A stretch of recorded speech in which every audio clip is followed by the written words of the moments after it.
How's it going there, YouTube? Well, kind of just taking it easy this weekend. Of course, the 1828 still sitting up at Sutton Fair, but there's actually quite a number of shows going on this weekend. We did have several invites to come out to shows. The Grand River Show, the Peanut and Gas Up, the Western Ontario Steam Thrashers show is on this weekend. There's a little show in Port Hope I was going to go to because they have plowing out there, but I didn't quite have my plow ready to go. I do now. I had a little help from a friend of mine to kind of give me some pointers of what it could be.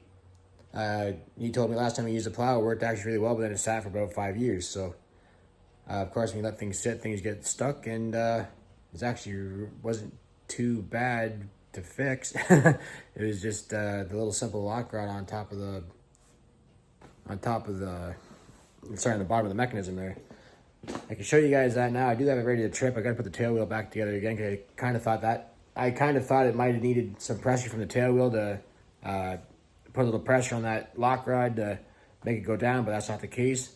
So I'm going to put that back together and we'll show you guys what's kind of going on here. I haven't had a plow update in a while, but I think I'm just going to leave it as is for now. I might paint the insides of the wheels before I take it away to any shows because I do want to use it this year at some point. That's the whole point why I bought it, because I am just itching to go out and turn some dirt with this plow on the old 1820. Well, maybe the 80 if I ever get it ready to go, but I think that'll be a next year thing. Yeah, so I'll put the tail wheel back together and, excuse me, I'll show you some trip action here. Alright, so I wanted to give you a little action shot here. Of course, you pull it once and then you go down. Pretty simple enough. Of course, this is your leveler adjustment. Of course, you have your depth adjustment here, so that's all the way up. And that puts it down. Of course.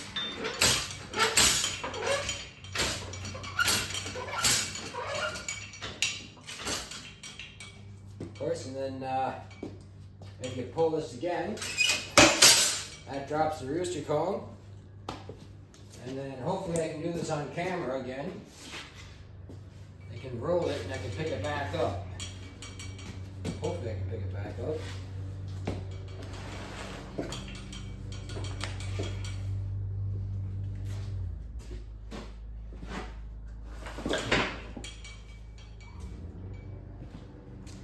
I did this pretty easy last time. I just pulled it across the floor.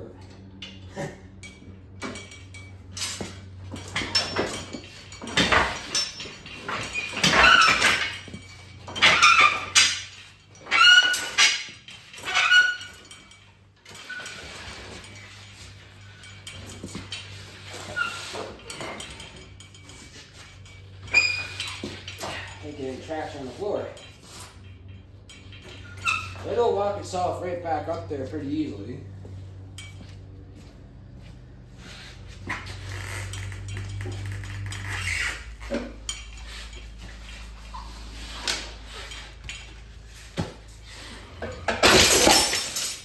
Keep your face out of the way. Also wanted to give a little shout out and thank you to a buddy of mine, Jake Arnold. Jake gave me this 1828 radiator with a top tank. Of course, there's no cord or anything like that, but what I was kind of thinking I might do with this, I might build a little shelf insert to put in here, and I might put some farm toys in it. Of course, I'll clean it up and paint it up all nice. But I want to say thanks to Jake again for that. Well, I thought it'd be a good afternoon to change out some plow points. I do have the points, so I figured might as well put new ones on it since it's kind of a project plow, and I'm in the process of restoring it. I guess I'll probably paint it in the wintertime, but it actually has quite a bit worn off. That other, the other point, I believe these are the Radex points that Oliver had. These are a left-handed thread, just like everything else on the plow. The torch, a big ratchet, and an impact have been the best tools for the job on this one. So yeah, we'll get these changed out, and that's one more thing crossed off the list. And then just a few short minutes later, we have 2 new points on there ready to go. That's pretty well going to sign this video off for me, guys. Just something short and sweet for you guys today. Just wanted to give you a little update in the plow. A couple more things I want to do before we take it out to Milton. I think I could take it just as it is, but I want to fix this trail wheel back here. I need to put a tube in that tire. That tire's all weather checked. Couple things, maybe some grease in a few places, and yeah, we're ready to go. It might not be very pretty, but we're going for functionality with this one. I actually wanted to say something to you guys here. I think I showed you this when I brought it home. The moldboard I took off back there, you can still clearly read Oliver Super Radex back there, and I almost changed out that whole moldboard just to have that decal there, but I might wire wheel that off just so I have that little decal there. It looks kind of cool, but not really going for looks with this one. I'm kind of going for functionality right now. Maybe we'll make it pretty over the winter times there. Anyway, if you guys like to see as always, please comment, rate, subscribe. Thanks for watching.